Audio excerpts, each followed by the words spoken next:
thing you know, pop, pop, pop, pop. It was the scariest thing in my life. From confusion to chaos, then bloodshed, survivors from that deadly shooting at a gaming tournament in Jacksonville, Florida, recount terrifying moments as a man opened fire, killing 2 and injuring 10 before taking his own life. Competitive players of the football video game Madden were in Jacksonville hoping to earn a chance to compete for large cash prizes. Now they're mourning the loss of 2 of their fellow gamers. And police say what you just heard was the sound of bullets being fired from alleged shooter David Katz. Witnesses say they initially thought this was the sound of firecrackers, but quickly realized it was not. So who is David Katz, the man police say conducted such a cowardly act? We are now learning Katz was once treated for psychological and emotional issues. The 24-year-old gamer from Baltimore, Maryland, was in town for the gaming tournament when the unspeakable happened. Police say Katz's motive in the shooting remains under investigation, but did say Katz had legally purchased 2 weapons in Baltimore over the past month, and one of the weapons had a laser sight that attached to the gun.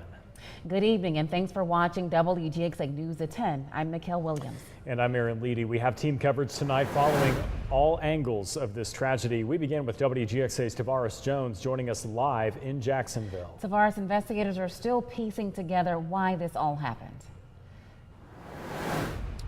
Yeah, guys, Aaron and Mikkel, good evening to you both. That's right. I'm here in Jacksonville on the south bank of the St. Johns River. We've moved away from that crime scene we've been seeing for the past few days. I can tell you tonight, this city trying to get back to normal. Now, the last update we received from officials was around 3:30 today. They tell us that most of the details that you poured out to us just moments ago, more still emerging, but I guess the answer tonight that people want to know is why. That answer as to what was the reason behind this shooting, that could be forthcoming in the next few days, but tonight that answer still remains unanswered as to why this happened here in the city of Jacksonville at the Landing. I can tell you we've been on the ground all day talking to the people in this city and talking to the people who are simply just passing by here, praying for the healing for the people of Jacksonville. We'll have more in the next half hour on this city and how they plan to move forward. I'm here across the river from the Landing, Chicago Pizza, where that shooting happened on Sunday just after 1:30 p.m. Tomorrow the Landing is expected to reopen for business as usual. We'll bring you more in the next half hour, both on air and online at WGXA.tv. For now, live here in Jacksonville, Tavares Jones, WGXA News. Tavares, thanks. And some of you might be wondering just what esports is. It's basically professional video gaming with multiple players. Certain leagues are as regulated as the NFL or the NBA, with prizes for winning tournaments starting in the hundreds of dollars and ending in the millions. Georgia College in Milledgeville has its own E-League. Georgia College kicked off the official first season of Peach Belt Conference esports earlier this year. There are small-scale esports tournaments held in Middle Georgia. Kirkland Dance Jr. coaches players. He says even with large venues and big crowds, it can be hard for organizers to get the security they need. It's actually still going to be hard to try to maintain the funds and the reasonable amount to maintain security. He says the smaller competitions are usually informal events at local bars. There, he says, they always check IDs. Mass shootings have triggered pain and sorrow across the nation. Some people living in Middle Georgia say mass shootings have become less of a surprise, more common, and they just don't understand why. WGXA's Jayla Whitfield joins us live in the control room with the story. Jayla? Thousands of Americans die each and every year due to mass shootings. Now I spoke with some Middle Georgians and they're tired of people dying and they wish mass shootings would end. You can't take a person's life because you can't give it back. Happening so frequently, people don't see it as a big thing. You know, it's just something in passing now. You know, people don't have any compassion anymore. They say that's just another thing. The fact of having those kind of situations where people lose their families and all of their loved ones. And I feel that there should be a little bit more security, a heightened security alert on all of the guns and all the violence that's going on. Just make sure everybody is just like properly secured, all of the schools and all of the residential areas. And it's just, you never know who's next. You know, I wish the law would crack down on people selling illegal handguns. But I know they can't be there all the time. No matter whether you're white, black, Jap, or Jew, we all bleed red. Just like you said, 20, 30 years ago, it wasn't this bad. Now, it's way worse. and I don't know what it's going to take to fix it. But something needs to be done, and the only thing that I can see that will help is for them to do something about this gun control. A life gets taken, and all they can do is go to jail. That it should stop, and it's unnecessary, and people should use other means of dealing with their situations like that. And there is help out there, and you can change your life, and you don't have to use violence to change the situation. Bear in mind, how can you take a life and not have no remorse for it? Sad that this is going on in our world. Live in the control room, Jayla Whitfield, WGXA News.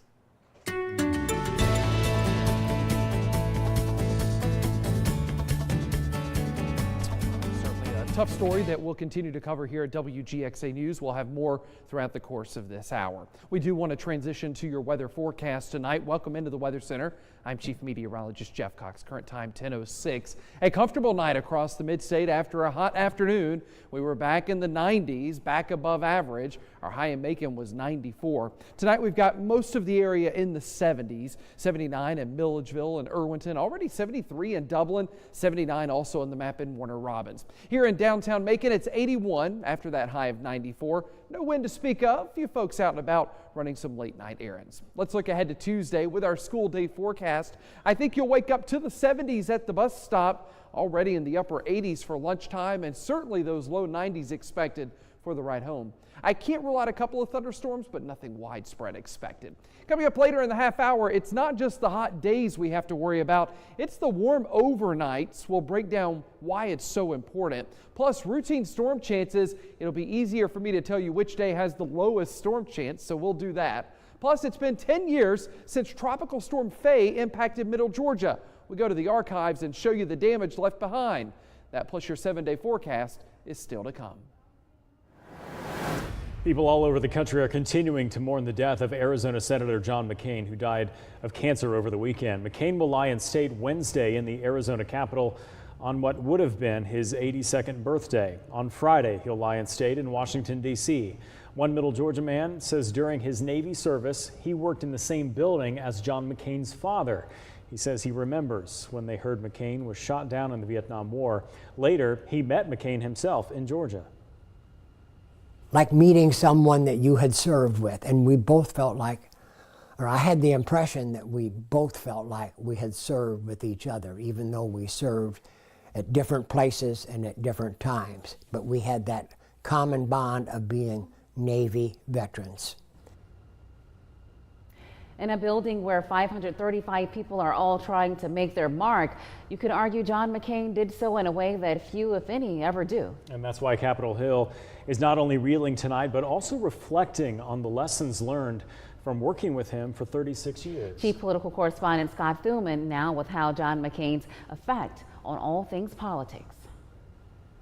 If you're looking for the political mark made by John McCain, it reaches well beyond his office. Whether he stood out with his controversial deciding vote killing a repeal of Obamacare, reforming campaign finance to the detriment of his own colleagues' coffers, or showing civility in uncivil times, even defending opponent then Senator Obama in a heated campaign. He's an Arab. No, ma'am. He's a decent family man. Though he was more than a maverick, he was also a mentor. This is a part of John McCain that a lot of people don't know about, is that he took younger senators under his wing. He taught me so much about national security and foreign policy. He kept others on their toes, especially if they got in the way. I don't know anybody in the Senate who hasn't been on the receiving end of some of his passion, and sometimes in a not entirely positive way. And was unafraid to reach across the aisle, often teaming up with Ted Kennedy. Missing that voice in a time where so many people appear to be so petty is going to be something I think all Americans mourn. But having a rapport with reporters was also half of the game on the Hill, and on more than one occasion hit me with a healthy dose of his wicked sense of humor. Hey, Scott, how are you? I watch you all the time, you liberal commie. soon a running joke between us. After all of this, do you still believe I'm a liberal commie? I'd like to say this guy has fooled you for a long time. Please be a little bit careful and a little bit sensitive, because as you know, he's just back from Betty Ford's and we're taking it one day at a time. In Washington, I'm Scott Thuman. While his father and grandfather are buried at Arlington National Cemetery, Senator McCain has chosen a different final resting place. He's chosen to be buried at the U.S. Naval Academy Cemetery next to his lifelong friend, Admiral Chuck Larson. The plot is on a grassy hill overlooking the sailboats and ships on the Severn River. McCain started his career at the U.S. Naval Academy, graduating in 1958. Senator McCain will lie in both the Arizona Capitol and U.S. Capitol Rotunda on Wednesday and Friday before his burial service in Annapolis on Sunday. The flags are now flying at half-staff at the U.S. Capitol and the White House in honor of McCain. He's being remembered not only for his work in Congress, but for his 5.5 years as a prisoner of war in Vietnam. And Georgia Governor Nathan Deal releasing a statement today that flags at the Georgia Capitol will continue to fly at half-staff until sunset on the day of Senator John McCain's burial. This comes after the controversy of how long the flags would be at half-staff at the nation's capital today. Well, a packed meeting tonight over a proposed tax increase for a mid-state city. Will break down the numbers to see how much more it could cost you. And it took authorities in Jacksonville just 2 minutes to respond to yesterday's shooting. We're working for you on how deputies in the mid-state prepare for these situations.